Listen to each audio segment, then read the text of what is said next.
Welcome to the Chairman's Perspective Podcast. Chairman.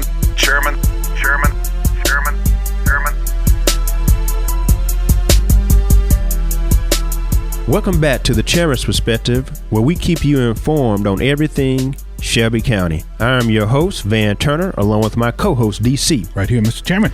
And on today's show, we're going to take a look back at this past year for the County Commission. So as you all know, this started a new term, the 2018 to 2022 term, and I was the first elected chair of this new term.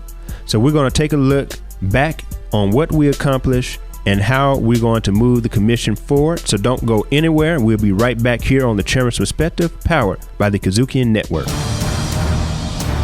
Inside 901. Inside 901. I am your host, Lieutenant Anthony Buckner.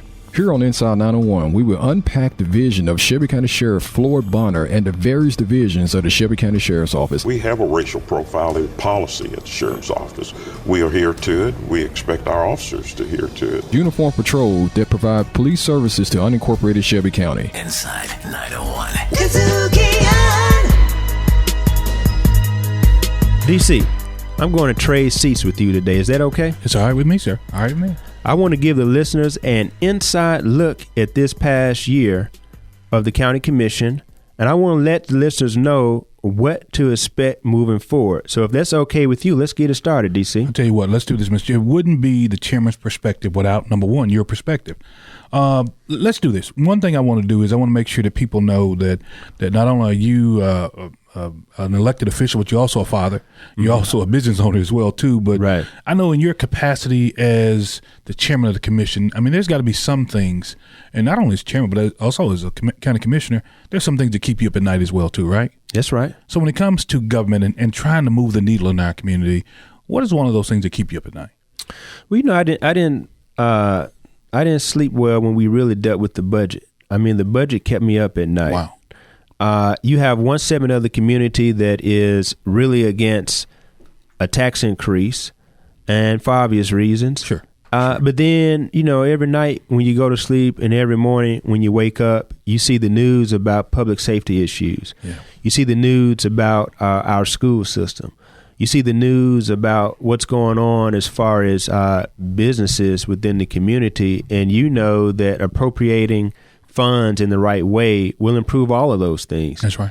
So you're sort of caught in the middle of one group doesn't want to raise taxes, but where are we going to get the money from to support all of these great things that need to be supported in the community? So during the budget season, that kept me up. We got a lot of calls. A lot of people were lobbying us, and it was, it was a pretty chaotic time, but we made it through. We funded, I think, the right things, and we did not have to raise taxes. That's a good thing. A lot of people, like you said, again, they talk about they want all these bells and whistles. They want everything shiny and new, but unless we got a lot more properties coming on the road, right? Correct. Chairman, you still got to deal with the money that you got. Absolutely. You can't. It's almost like Christmas. You see all these shiny new toys in the store, but baby, mom and daddy can't afford that right now. We're gonna have to do with what we got, little budget we got.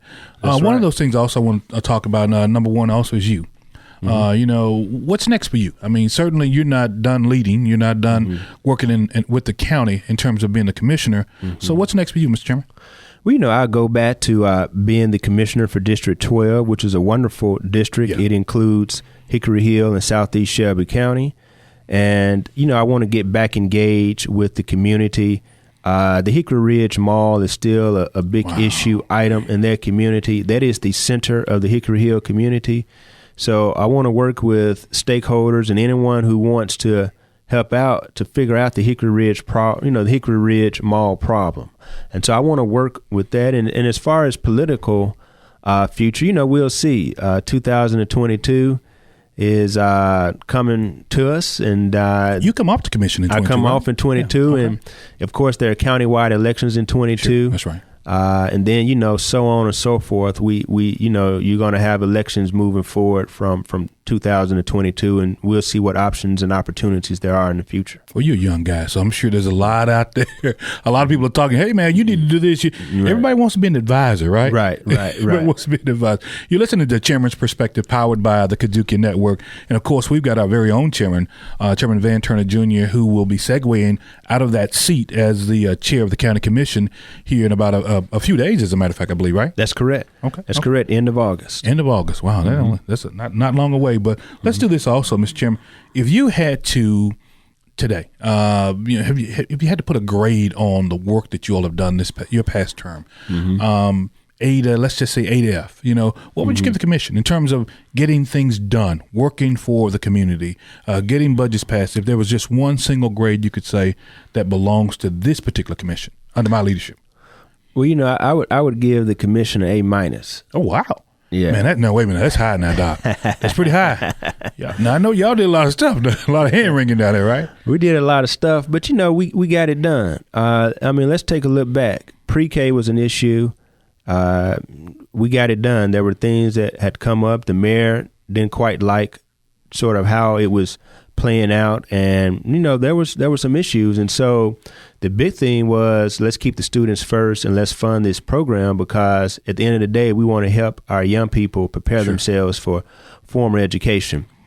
MATA was also an issue. We were able to get MATA, I think, $2.5 million. That was something that was sort of hard fought. And we had to deal with the whole University of Memphis swimming pool issue. It was a pretty sticking point, big sticking point there, wasn't it? Right. And the mayor vetoed, and we were able to override. But, there were things that happened here and there which really tested the commission, and I think we passed it. We passed the test. Things were not perfect, so therefore I say A-. I wish I would have gotten A-minuses while I was in law school, but I was just trying to. I just wanted a passing grade. I know an attorney that went to law school with you said you carried him. Demarcus Shabazz, a good friend of ours. Oh yeah. Said you carried him. So I don't know about these A-minuses. You must have had an A+ because this guy is brilliant. Man, don't let Demarcus tell you that story. That guy didn't study and still was busting A's every exam. Wow. So he's brilliant. He's a brilliant guy. Brilliant. So I say A-. I think there's some room for improvement, and but overall, as I stated, we're tested by our budget. We are the funding body for the county. That's why we're around. We take the money in from property taxes and we allocate those funds to priorities. And we did, I think, a good job. We allocated resources to very important priorities within the county, and we didn't have to raise property taxes. So hence I say A-. A-, okay. Yes, sir. Well, one of those things you just touched on a moment ago, and that's working with the mayor's office. A lot of people may not understand that the legislative body is a co-equal branch of government, right? Local government here in Memphis and Shelby County, just like on the national level. Mm-hmm. So there was talk of a little bit of acrimony, as one of our past mayors would call it, acrimony, between the mayor's office and the commission, right? Yeah. So, but you guys survived it, no doubt, right? That's right. So, that's why we have the form of government. If the mayor was able to get his way in everything, he wouldn't be a mayor, he would be a king. He would be an emperor. We're back to that form of government, which is the very government we revolted against. And we've created a democracy, 3 branches of government, which check and balance the other. So if you create a bad law, the judiciary can overrule the bad law and say the law is bad. If you do something wrong legislatively, the mayor can choose not to enforce it, or he can veto what you've done. Of course, we can override to veto, and we can write a new law. So the 3 branches of government work beautifully at the federal, state, and local level. So with that, the tension brings forth good policy.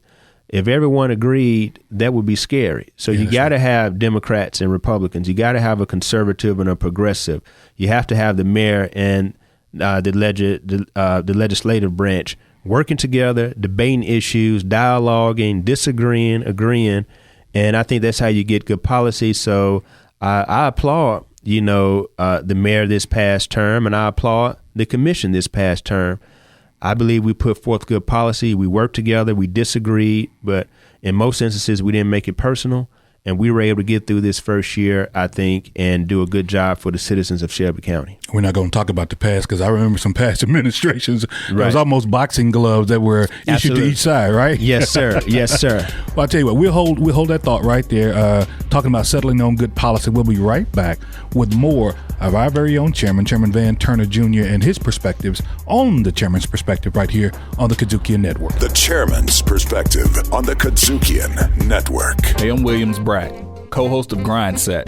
The insight you gain from us and our guests will motivate you to take the leap into entrepreneurship. Make sure to check us out on Spotify, Apple Podcasts, TuneIn, Stitcher, or your favorite podcast provider. Grind Set on the KUDZUKIAN Network. This is Pastor Christopher Davis of St. Paul Baptist Church, and part of my job is keeping people informed, and that's what I want to help you do, stay informed. The best way to do so is to check out the Chairman's Perspective by going to KUDZUKIAN.com or just download the KUDZUKIAN app by visiting the App Store or Google Play.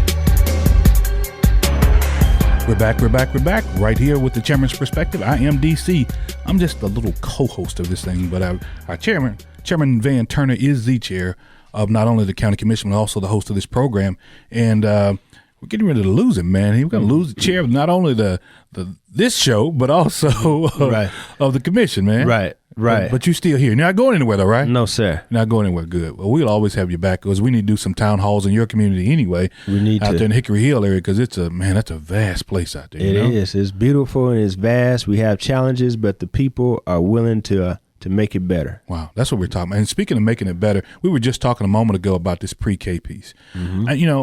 I hear a lot of people talk about pre-K is this, the Vanderbilt study is that. Mm-hmm. But when it comes down to it, it was a big win for the citizens of the city of Memphis and Shelby County to see not only our local government being the city of Memphis, but also Shelby County government working together on those needed funds to undergird pre-K and to make sure that it's funded at a level where we can actually get to some meaningful policy that will help our future grads in SES. You not agree with that, Mr. Chairman? Yeah, I agree. And I'd like to say, man, it's been a pleasure having you as a co-host. Appreciate you've been a scholar and a gentleman, so we'll take the gentleman part out of it. Yes, sir. The scholar, I don't know anything about. Man. I thought all good Kappa men were gentlemen. Oh Lord, well there you go.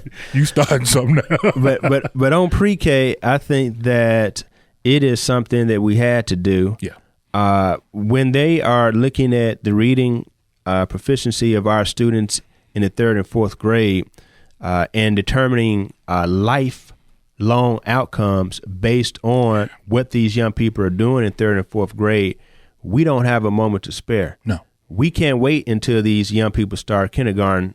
We have to do it before kindergarten, hence this pre-K program. We want our young people to enter kindergarten ready to learn and not behind.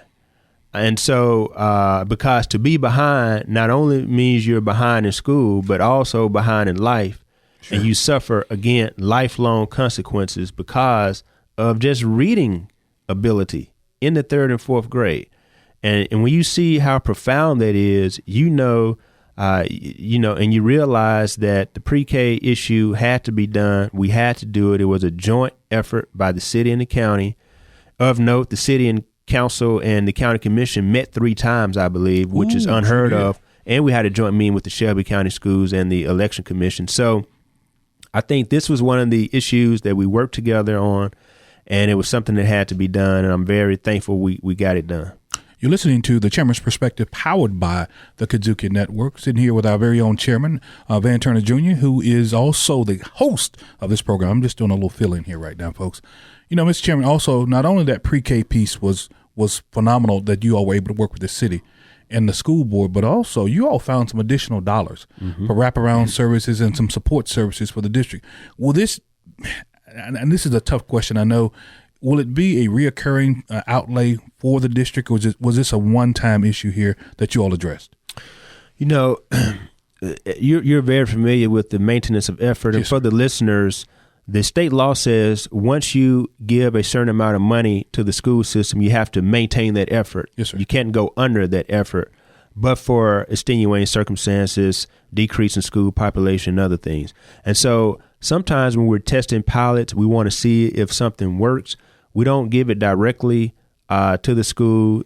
so that it will be caught up in the maintenance of effort. We want to see if what we're appropriating the funds to works. Gotcha. And so we come up with various mechanisms to do so, to make it a one-time wraparound funded sort of situation, what you're talking about, wraparound services, meaning that we go and we engage the family. We try to find jobs and employment for the parents, services for the parents. If there's not enough food in the fridge and it's a hungry family, we got to feed that family, because that child is not going to learn if that child is hungry. That's correct. So those are wraparound services, and we're slowly getting into funding those kinds of programs, because education is more than just sitting down and learning reading, writing, and arithmetic. If that child is being harassed by a gang, going to and from school, if that child, again, is hungry, if that child is getting abused at home, they cannot learn. So when we say wraparound services, we know that is part of educating that child as well. So I think that this is something that will likely catch on, and it's probably something that we will maintain effort in doing in going forward, but we're just doing a pilot program now to test it out. What I imagine as a strong proponent of education outcomes and positive opportunities for our students and also the staff at SCS, because you've always supported SCS and Memphis City Schools back in the day as well too. You know, can we get to a point in this community where even the governor's his not only his proposal now, but his plan that's being implemented right now on the voucher system, will the governor's voucher system, ASD and SCS, ever be able to get together and coexist where we see additional increased outcomes from all of our students? No, I would hope so. I think traditional public schools are integral to a community. Yeah. And so doing away with traditional schools, I don't think is the answer. But perhaps traditional schools cannot provide the total and complete answer. Hence, you have specialty schools, charter schools, ASD, and this governor has started this voucher program. Now, I think that there is a point where you have to stop experimenting. I mean, at a certain point in time, we know what's working and what's not working. Yes, sir. Let's cut out the experimenting with our young people, especially our young black and brown children in this community, and let's support and fund the neighborhood school. If the neighborhood school needs resources to support the young people in that community, let's just support that school. We don't have to create 4 and 5 schools in a community or have the state come take it over or hand vouchers to these young people to go to these private schools where they may not be ready for the culture and for what all they have to face in those communities. And so I think we need to support our community schools. Let's take the education to the young people in that community and not force them to leave that community for a great education. Wow. So I think that's where we need to head to. That's why I was not supportive of the voucher bill by the governor. It's still passed anyway. We'll see what happens. And again, I think at the center of this, we always have to bring it back to the young people. And when we do that, I think we have to stay focused on our traditional Shelby County schools. Speaking of a traditional Shelby County, you come out of Memphis City Schools. You come out of what was it, White Station? White, oh, man, come on, man. Come on, man. Is it Whitehaven? Yeah, you know what time it is, man. I know what time. Whitehaven Tigers, man. The Tigers. Dr. Vincent Hunter. Uh-oh, boy, you calling names on here now. You calling names on there. Yes, what do you look like football-wise this year? Oh, we going to be good, man. Gonna be good? We talking about Whitehaven Tigers. Oh, a powerhouse. 2-time state champions. 2 times. Yes, sir. Well, I tell you, y'all tough, man. Y'all tough over there at Whitehaven. Shout out to Dr. Hunter over there at Whitehaven High School. Let me tell you something. What he is doing at Whitehaven, I think now the district has him working across a region. Right. So they're trying to get him to replicate what's been happening in Whitehaven. So there's some good come out of Whitehaven. Good, right, man. Good. The test scores are up. Wow. So what they are doing with the Whitehaven Empowerment Zone is working. Again, hats off to Dr. Hunter and his entire team because, they are doing what it takes to really move that community forward and make sure that these young people are learning. That's what I'm saying. Sir. So, DC, let's put a pin in it right there. Okay. Let's take a short break, and we'll be right back with more on the Chairman's Perspective here on the KUDZUKIAN Network. Chairman. The Chairman's Perspective on the KUDZUKIAN Network. Jazz, America's own original musical art form. When did it start? Who were and are some of the major players? How do you distinguish what kind of jazz you're listening to? We talk about the great and lesser-known artists, songs and tunes, the instruments, and the social impact jazz has had on world culture since its beginning at the start of the 20th century. Riffin' on jazz on the KUDZUKIAN Network. KUDZUKIAN! We're back, DC, with the Chairman's Perspective, and today I thought our listeners would like a recap of this past year on the County Commission and what we've been able to accomplish. And I'm so appreciative again of being able to appear on the Chairman's Perspective with you and get the word out about all the great things we're doing at the County Commission. And this has just been a wonderful year. And I appreciate you all allowing us to help move our agenda forward as a government. Well, you know something, Mr. Chairman, I think that the combination of working with KUDZUKIAN and with you all and with the County Commission has produced something that I don't know has ever been done before. No, sir. Getting this message out that you've got a county commission that works every day. Rather, I mean, it's a part-time job for you, but you work full-time hours, man. It's full-time. There's no relaxation, is it? No, sir. They call you on vacation? On vacation in church. Wow. Call you in church too, Doc? Doing homework with my young kids. Oh, wow. And a lot of people don't see that side of you all, that you've got families just like those out there you're trying to take care of. You've got the same thing going on, right? Absolutely. You got a wife that wants to see you every once in a while, have dinner every once in a while, right? Sometimes she don't care to see me when she's mad at me, but I'm okay now. I'm okay now. She okay. Well, you know, look, I like to make sure that we stay on this playing field talking about issues that affect everybody. And one of those issues that affects this county is pervasive poverty. You know, sir. We keep talking about it as though some people talk about it as though it's just, it just affects one side. But, you know, you got average folks that just really want to earn a decent living and they want to be able to provide for their families. Did this budget that you all just came together with that just got passed, did it address a lot of that? Yeah, I mean, $15 an hour. So we're trying to do the living wage within the county. And we want to make sure that all of our people who are doing a fine job for the county have enough to live on. Yeah. And we're encouraging other entities such as the Shelby County schools and even people who actually do business with the county to pay $15 an hour. And when you look at the history of us as African Americans in this country, I mean, we're 400 years in, 1619, 1919. That's right. We're 200 years old as a city and a county. And so, you know, you have to think, well, what got us here? Redlining, undereducation, inadequate education, not the same opportunities in the workforce. Or in the business community, right? In the business community.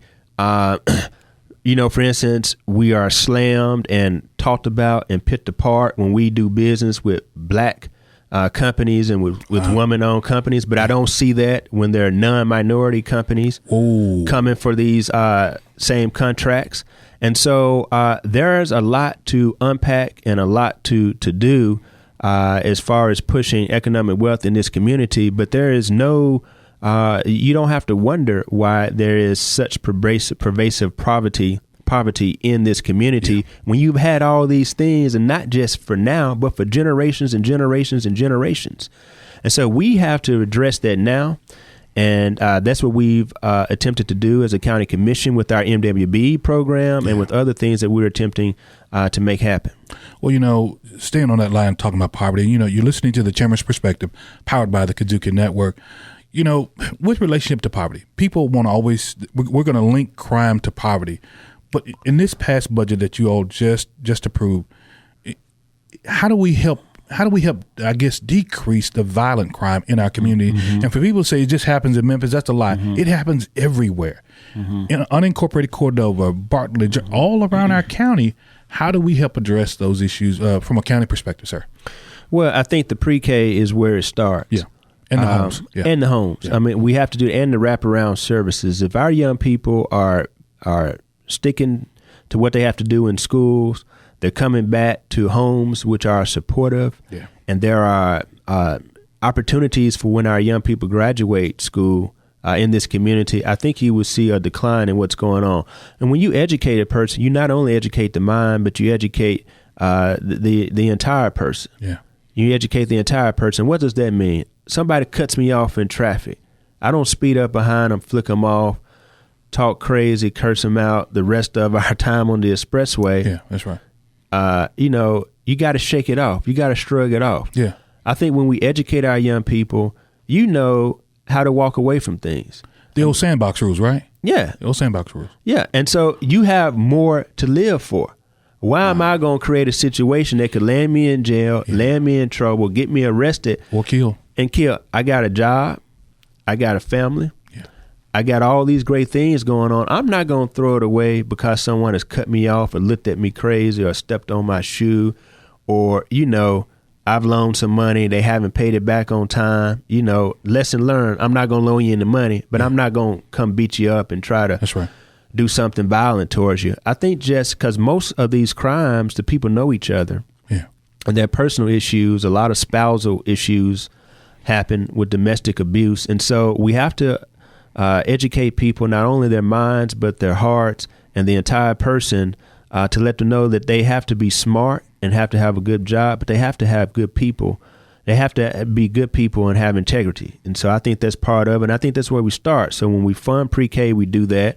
When we create job opportunities for our young people when they graduate school, we're doing that.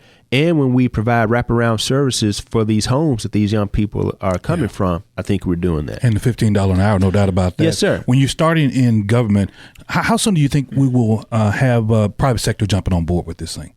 They need to. Yeah.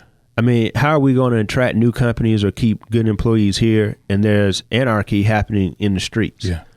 I mean, nobody wants that. No. So they have to understand that we have to invest in this community to make it a community where they can attract employees and keep employees and make this a city and a county where these employees want to raise their families. If they're at AutoZone, International Paper, Federal Express, Service Master. Yes, sir. Indigo Egg, those places like that's what I'm saying. They're new to the city, right? New. And we want more companies to come in, but they're not going to come in to a community that is not a suitable community to raise a family and is not a suitable community where they feel safe. You know, you remind me of Frank Sinatra. You did it your way. You did it your way, Mr. Chairman. Mm-hmm. Any parting thoughts, you know, as we get out of here and you start segueing off out of the chairman's seat? You're not going to be gone, though. No, you're sir. Not going to be gone, but you're going to be still there. But any parting thoughts for your listeners? Well, this has, again, been a great medium for us to get our word out. This is important because we are engaging the people where they are. They don't have to come down to 160 North Main. We're coming to them. Yes, sir. In these very outlets. So hats off to you, DC, and to Larry Robertson and to the entire KUDZUKIAN staff. It's been a wonderful year. I think we've done some good in this community, and I would hope that this continues going forward. It's been a pleasure serving as chair of the county commission. I view this as public service, and I want to make sure that I'm doing the best for our constituents in the county, and I think that we've hopefully accomplished that and done a good job doing so this past year. Well, Mr. Chairman, I'll tell you from a KUDZUKIAN standpoint and also as a citizen of Shelby County and a lifelong citizen of Shelby County and who's got kids that have gone off to school out of town who I hope to come back, we appreciate everything that you've done. You don't know how much you have done to help a lot of us, right? And so just keep doing what you're doing. And, you know, that's how it is here in Shelby County. We stick up for our own. We appreciate you sticking up for us as well. Well, DC, we've had a great show, and hopefully our listeners know more about what we do in county government, how we deliberate, how we decide issues, and what we're doing to make this county safe, secure, and to make it a better place for their families and their young people. You got any thoughts, brother? Well, I'll tell you what, Mr. Chairman, all I want to say is on behalf of the citizens of Shelby County and KUDZUKIAN, thank you. That's it. I appreciate that. We're signing off here, but I'm not signing out. I still have plenty of years left to do the work of this community and to continue being your commissioner for District 12. Again, if you have any issues, feel free to call me at 222-1000. I'll be right there for you. I've enjoyed this time on The Chairman's Perspective. This has been powered by the KUDZUKIAN Network, and we'll see you next time. The Chairman's Perspective Podcast. Executive producer, Shelby County Commission's Van Turner. Hosted by Chairman Van Turner Jr. and Darrell DC Catron. Recorded at KUDZUKIAN Studios. Directed, produced, and distributed by KUDZUKIAN.